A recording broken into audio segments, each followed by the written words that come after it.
ಮೈಸೂರು, ಕೊಡಗು, ಚಾಮರಾಜನಗರ ಗೆಲ್ಲಬೇಕು ಅಂತ ಹೇಳಿ ಕಾಂಗ್ರೆಸ್ ರಣತಂತ್ರವನ್ನು ಮಾಡ್ತಾ ಇದೆ. ಎರಡೂ ಕ್ಷೇತ್ರಗಳಲ್ಲಿ ಕಾಂಗ್ರೆಸ್ ಅನ್ನು ಗೆಲ್ಲಿಸಬೇಕು ಅಂತ ಹೇಳಿ ಸಿದ್ದರಾಮಯ್ಯನವರು ಪಣ ತೊಟ್ಟಿದ್ದಾರೆ. ಮೈಸೂರು ಬಿಡಬಾರದು, ಚಾಮರಾಜನಗರನೂ ಬಿಡಬಾರದು.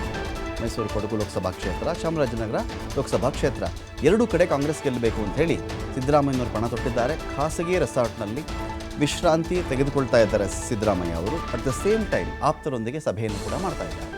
HD ಕೋಟೆ, ಹೆಗ್ಗಡದೇವನ ಕೋಟೆ ತಾಲೂಕಿನಲ್ಲಿರುವಂಥ ಖಾಸಗಿ ರೆಸಾರ್ಟ್ನಲ್ಲಿ ರಣತಂತ್ರವನ್ನು ಹೆಣಿತಾ ಇದ್ದಾರೆ.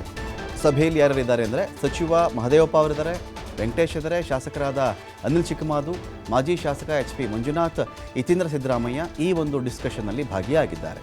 ಬೂತ್ ಮಟ್ಟದಲ್ಲಿ ಮತ ಸೆಳೆಯುವಂತೆ ಸಿದ್ದರಾಮಯ್ಯ ಅವರು ಸೂಚನೆ ಕೂಡ ಕೊಟ್ಟಿದ್ದಾರೆ. ವಿಶ್ರಾಂತಿ ನೆಪದಲ್ಲಿ ಬಿಜೆಪಿ ವಿರುದ್ಧವಾಗಿ ತಂತ್ರವನ್ನು ರೂಪಿಸ್ತಾ ಇದ್ದಾರೆ ಸಿದ್ದರಾಮಯ್ಯ ಅವರು. ಸದ್ಯ ರೆಸಾರ್ಟ್ನಲ್ಲಿಯೇ ಸಿದ್ದರಾಮಯ್ಯ ಮತ್ತು ತಂಡ ಉಳ್ಕೊಂಡಿದೆ.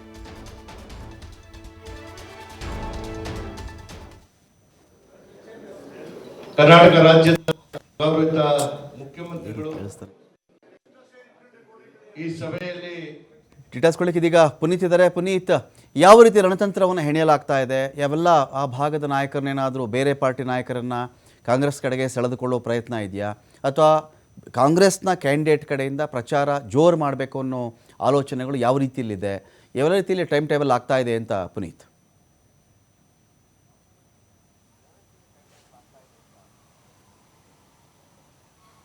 ಹೌದು ರಮಾಕಾಂತ್, ಈಗಾಗಲೇ ಏನು ನಿನ್ನೆ ಮೈಸೂರಿಗೆ ಬಂದಿರುವಂತಹ ಮುಖ್ಯಮಂತ್ರಿಗಳು ತವರು ಕ್ಷೇತ್ರ ಏನಿದೆ ಅಂದ್ರೆ ಮೈಸೂರು, ಕೊಡಗು ಲೋಕಸಭಾ ಕ್ಷೇತ್ರ ಇರಬಹುದು, ಜೊತೆಗೆ ಪಕ್ಕದ ಚಾಮರಾಜನಗರ ಲೋಕಸಭಾ ಕ್ಷೇತ್ರ ಏನಿದೆ, ಈ ಎರಡೂ ಕ್ಷೇತ್ರಗಳನ್ನ ಗೆಲ್ಲುವಂತಹ ನಿಟ್ಟಿನಲ್ಲಿ ಸಾಕಷ್ಟು ತಂತ್ರವನ್ನು ರೂಪಿಸ್ತಾ ಇರತಕ್ಕಂಥದ್ದು. ಅದರಲ್ಲಿ ಪ್ರಮುಖವಾಗಿ ನಿನ್ನೆಯಷ್ಟೇ ಖಾಸಗಿ ಹೋಟೆಲ್ ಒಂದರಲ್ಲಿ ಸಭೆಯನ್ನ ಮಾಡಿದಂತಹ ಮುಖ್ಯಮಂತ್ರಿಗಳು ಅಲ್ಲಿ ಏನು ಆಯಾ ಕ್ಷೇತ್ರಗಳಲ್ಲಿ ಎಷ್ಟರ ಮಟ್ಟಿಗೆ ವಿಧಾನಸಭಾ ಕ್ಷೇತ್ರಗಳಲ್ಲಿ 2014 ಇರಬಹುದು, 2019 ಸಂದರ್ಭದಲ್ಲಿ ಕಾಂಗ್ರೆಸ್ಗೆ ಯಾವ್ಯಾವ ಕ್ಷೇತ್ರಗಳಲ್ಲಿ ಎಷ್ಟೆಷ್ಟು ಲೀಡ್ ಬಂದಿತ್ತು ಇದರ ಬಗ್ಗೆ ಸಂಪೂರ್ಣವಾಗಿ ಮಾಹಿತಿಯನ್ನು ತೆಗೆದುಕೊಂಡ್ರು. ಜೊತೆಗೆ ಅದಾದ ಬಳಿಕ ಈ ಬಾರಿಯ ಚುನಾವಣೆಯಲ್ಲಿ ಎಷ್ಟು ಕಾಂಗ್ರೆಸ್ ಲೀಡ್ ಅನ್ನ ತೆಗೆದುಕೊಳ್ಬೇಕು ಅನ್ನೋದ್ರ ಬಗ್ಗೆಯೂ ಕೂಡ ಟಾರ್ಗೆಟ್ ಅನ್ನ ಕೊಡ್ತಕ್ಕಂಥ ಕೆಲಸವನ್ನು ಮಾಡಿದ್ರು. ಬಳಿಕ ಅದಾದ ಮೇಲೆ ಏನು ವಿಶ್ರಾಂತಿಯ ನೆಪದಲ್ಲಿ ಈಗ HD ಕೋಟೆಯ ಖಾಸಗಿ ರೆಸಾರ್ಟ್ ಒಂದರಲ್ಲಿ ತಂಗಿರುವಂತಹ ಮುಖ್ಯಮಂತ್ರಿಗಳು ಅಲ್ಲಿಯೂ ಕೂಡ ಸಭೆಯನ್ನ ಮಾಡ್ತಕ್ಕಂಥ ಕೆಲಸವನ್ನು ಮಾಡಿದ್ದಾರೆ. ಮಧ್ಯರಾತ್ರಿ 2 ಗಂಟೆಯವರೆಗೂ ಕೂಡ ಇಲ್ಲಿ ಇರತಕ್ಕಂಥ ಸಚಿವರು ಅಂದ್ರೆ ಕೆ ವೆಂಕಟೇಶ್ ಅವರು ಇರಬಹುದು, ಜೊತೆಗೆ HC ಮಹದೇವಪ್ಪ ಅವರು ಸೇರಿದಂತೆ ಶಾಸಕರು, ಜೊತೆಗೆ ಪರಾಜಿತ ಅಭ್ಯರ್ಥಿಗಳಿರಬಹುದು, ಜೊತೆಗೆ ಪ್ರಮುಖ ಮುಖಂಡರ ಜೊತೆಗೆ ಸಭೆಯನ್ನ ನಡೆಸುವ ಮುಖಾಂತರ ಈ ಬಾರಿ ಈ ಎರಡೂ ಕ್ಷೇತ್ರಗಳನ್ನ ಗೆಲ್ಲಲೇಬೇಕು ಅಂತ ಹೇಳಿ ಅವರು ಪಣವನ್ನು ತೊಟ್ಟಿರ್ತಕ್ಕಂಥದ್ದು. ಹೀಗಾಗಿಯೇ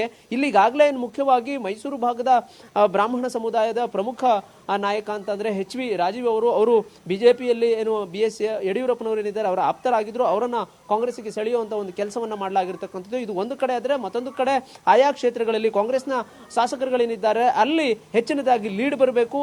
ಇಲ್ಲಿ ಯಾರು ಕೂಡ ಅಂದ್ರೆ ಕಾಂಗ್ರೆಸ್ನಲ್ಲಿ ಇರತಕ್ಕಂಥ ನಾಯಕರುಗಳೇನಿದ್ದಾರೆ ಇವರು ಯಾರು ಕೂಡ ಎದುರು ವಿರುದ್ಧವಾಗಿ ಯಾವುದೇ ರೀತಿಯಾದಂತಹ ಪ್ರತಿಕ್ರಿಯೆಗಳನ್ನ ಕೊಡ್ತಕ್ಕಂಥ ಕೆಲಸವನ್ನ ಮಾಡಬಾರದು, ಹೇಳಿಕೆಗಳನ್ನ ಕೊಡ್ತಕ್ಕಂಥ ಕೆಲಸವನ್ನ ಮಾಡಬಾರದು. ಬದಲಿಗೆ ನಮಗೆ ಇಲ್ಲಿ ಬಿಜೆಪಿ ಅಷ್ಟೇ ನಮ್ಮ ಒಂದು ಟಾರ್ಗೆಟ್ ಇರ್ತಕ್ಕಂಥದ್ದು. ಆ ಒಂದು ಬಿಜೆಪಿಯನ್ನು ಮಣಿಸಲಿಕ್ಕೆ ಏನ್ ಸಿದ್ಧತೆಯನ್ನು ಮಾಡಿಕೊಳ್ಬೇಕಾಗಿದೆ ಅದನ್ನ ಮಾಡಿಕೊಳ್ಳಿ. ಜೊತೆಗೆ ಸಮುದಾಯದಲ್ಲಿ ಮುಖ್ಯವಾಗಿ ಕೆ ವೆಂಕಟೇಶ್ ಅವರು ಏನಿದ್ದಾರೆ ಇವರಿಗೆ ಹೆಚ್ಚಿನ ಜವಾಬ್ದಾರಿಯನ್ನು ಕೊಡ್ತಕ್ಕಂಥ ಕೆಲಸಕ್ಕೆ ಮುಖ್ಯಮಂತ್ರಿಗಳು ಮುಂದಾಗಿರ್ತಕ್ಕಂಥದ್ದು. ಯಾಕೆಂತ ಹೇಳಿದ್ರೆ ಈಗ ಆ ಒಂದು ಸಮುದಾಯದ ಲೆಕ್ಕಾಚಾರದ ಆಧಾರದ ಮೇಲೆಯೇ M ಲಕ್ಷ್ಮಣ್ ಅವರಿಗೆ ಟಿಕೆಟ್ ಅನ್ನು ಕೊಡಲಾಗಿದೆ ಅನ್ನೋ ಒಂದು ಚರ್ಚೆ ಕೂಡ ಇರತಕ್ಕಂಥದ್ದು.